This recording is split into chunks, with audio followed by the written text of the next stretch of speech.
और महालक्ष्मी सेल्स आपके लिए तैयार है लेटेस्ट कंज्यूमर अप्लायंसेस के साथ। Branded air conditioners, best brands, best offers के साथ आपके लिए अवेलेबल है महालक्ष्मी सेल्स में। एयर कूलर्स जो आपके पूरे घर में ठंडी हवा से आपके दिन को और खुशनुमा बनाए। Single door refrigerator, double door refrigerators, inverter battery, deep freezers, visi cooler, LED televisions, semi and fully automatic washing machines, water purifier, RO plus UV, आटा चक्की, water dispensers, water coolers, mini refrigerators, सभी appliances best brands के best offers के साथ आपके लिए available है Mahalakshmi sales में।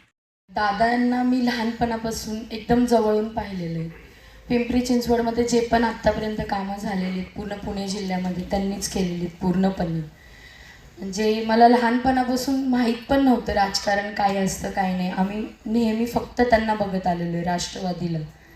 आणि तिथे प्रत्येक घरामध्ये दादा म्हणजे फक्त अजितदादा। म्हणजे कोणी घरात काही जरी बोलत असेल ना, राजकीय टॉपिक जर बोलत असतील तर घराघरामध्ये प्रत्येकजण दादांना ओळखलं जातं। आणि माझी एक आठवण आहे की मला त्यांच्याकडून सायकल मिळाली होती। मला 10th मध्ये चांगले मार्क्स होते, तर त्यांच्यासोबतची माझी आठवण होती।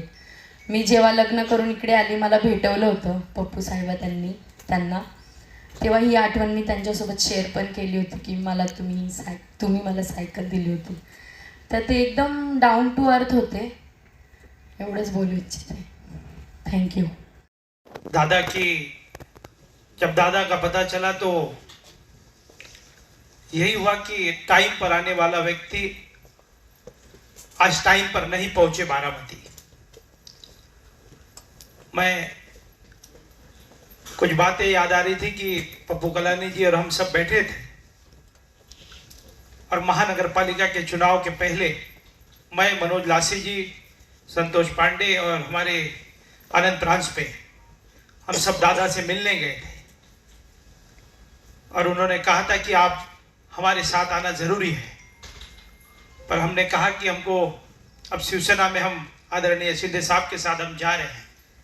उन्होंने कहा कि आप जरूर जरूर वहां पर जाए, पर एक बात जरूर करें कि पप्पू कलानी जी और भरत गंगोत्री जी के बहुत अच्छे संबंध हैं, पर मेरी इच्छा है कि ओमी कलानी जी और भरत गंगोत्री जी के भी संबंध बहुत अच्छे होने चाहिए। आप लोगों का काम है कि ये मतभेद हटाना बहुत जरूरी है। दादा ने जैसे ही कहा वैसे ही प्रांजपे जी को मैंने कहा कि वो भरत गंगोत्री जी मेरा नहीं सुन पाएंगे। इसके कारण हमारे वरिष्ठ नगर सेवक जमुना दास पुरस्वानी जी को हमने तुरंत जवाबदारी रखी कि आप गंगोत्री जी से बात कीजिए, महेश सुक्रमानी जी को, कि राजनीतिक मतभेद होते रहते हैं पर वो बनने चाहिए। और हमारे पत्रकार महेश मूलचंदानी जी यहाँ पर बैठे हैं, मैंने उनको भी कहा था कि ये होना चाहिए, क्योंकि पारिवारिक संबंध, राजनीतिक संबंध अलग अलग हो सकते हैं, पर पप्पू कलानी जी की जैसे संबंध भरत जी से है वैसे ही संबंध आदरणीय ओमी कलानी जी और भरत गंगोत्री जी के भी होने चाहिए। मनपा के चुनाव हम साथ में लड़ने चाहिए, शिवसेना के साथ में, ऐसी दादा की भावनाएं थी। और फिर उन्होंने कहा कि ये करने के लिए और लगेगा तो मैं प्रांजपे साहब और हिंदूराव जी को भी मतलब आपको भूलना पड़ेगा वहाँ से, तब जाकर ये दोनों नेताओं की बैठक होगी। और मैं दादा को कहा कि इतनी कोई बात बिगड़ी नहीं है, बहुत छोटे छोटे मुद्दों के ऊपर बातचीत नहीं है दोनों की, पर हम चाहेंगे कि दोनों नेता एक मंच पर दिखेंगे। और दादा की इच्छा में पूरी करने के लिए कल से ही हम काम पर लगेंगे कि गंगोत्री जी और ओमी कलानी जी हम सब साथ में दिखने चाहिए। मैं जाते जाते यही कहूँगा कि पप्पू कलानी जी की भी यादें दादा के साथ बहुत बरकरार रही। हाउस में पवार फैमिली और पप्पू कलानी के जो संबंध है वो बहुत महाराष्ट्र के अंदर पुराने संबंध हैं। पप्पू कलानी जी जेल में थे, एक बार हम दादा के पास गए कि सीमा कलानी की शादी है और पेरोल नहीं मिल रहा है, राज्य की सरकार हमें पेरोल नहीं दे रही है पप्पू कलानी जी को आने के लिए। तो 1 सेकंडों के अंदर सभी बड़े ऑफिसरों को फ़ोन लगाकर उन्होंने बुलाया और बुलाकर तुरंत कहा कि पप्पू कलानी ने राष्ट्रवादी बढ़ाने के लिए बहुत बड़ा योगदान दिया है, आज मुझे उनकी शादी में, लड़की की शादी में पिताजी को आना बहुत ज़रूरी है। दादा ने तुरंत, जिस तरीके की काम करने की उनकी जो शैली थी वो बहुत ज़बरदस्त तरीके की शैली थी, पर एक महाराष्ट्र का बड़ा नेतृत्व हमने खोया है। पहले आदरणीय गोपीनाथ मुंडे जी गए हम सब लोगों के बीच से, प्रमोद महाजन जी और अब फिर दादा भी हमारे बीच में चले गए।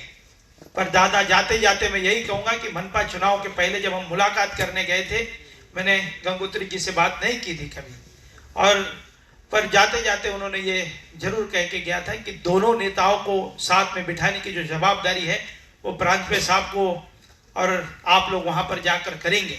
आज दादा हमारे बीच में नहीं है, पर दादा को मैं मेरी शिवसेना पार्टी और श्रीकांत फाउंडेशन की तरफ से और कलानी परिवार की तरफ से मैं भावपूर्ण श्रद्धांजलि अर्पित करता हूँ। ताज्या घडामोडींसाठी स्वानंद न्यूजला सबस्क्राइब करा आणि बेल आयकॉनवर क्लिक करा।